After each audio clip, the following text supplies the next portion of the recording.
may mga chances naman sa buhay, may mga pagpapala, inagpala ka, ganda. Pero may mga bagay-bagay na hindi dumarating sa iyo. Huwag kang mawala ng pag-asa.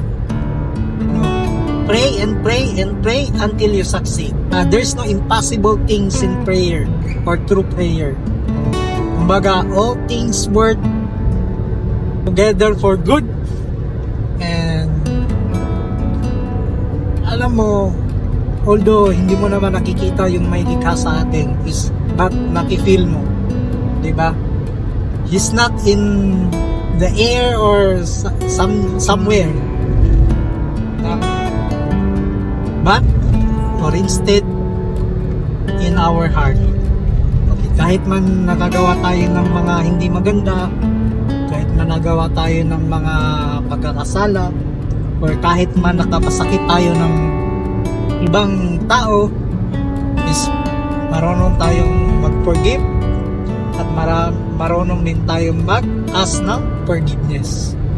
Forgive and forgiveness. Parang ako ng pastor. Yun lang yung naano ko sa buhay. I'm started here at Dunkin last July 28, 2015 as a team member, and I was amazed. Hindi ko naman nakalain na darating tayo sa puntong ganito. Hindi ko inisip na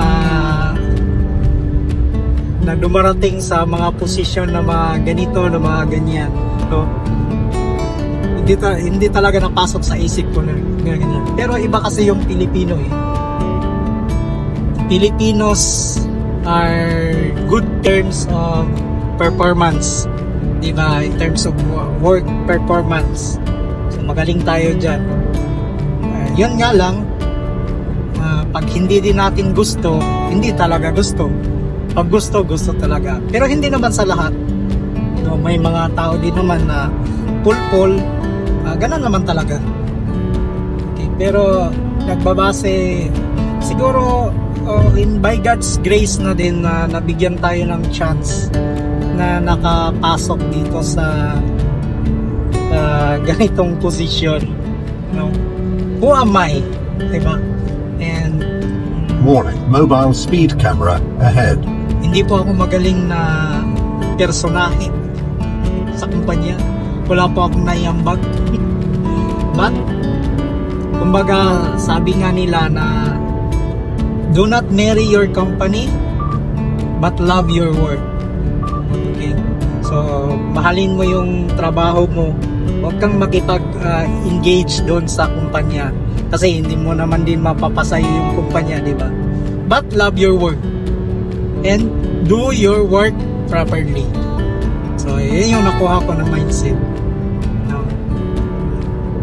Siyempre, may mga tao din na napupulot na ito, parang sinatawag nilang sip, ganyan, ganito, ganyan. Pabayaan mo sila. Do your own job. No? Trabahuin mo kung ano yung nararapat at magtrabaho ka kung ano man yung nararapat. No? Pray.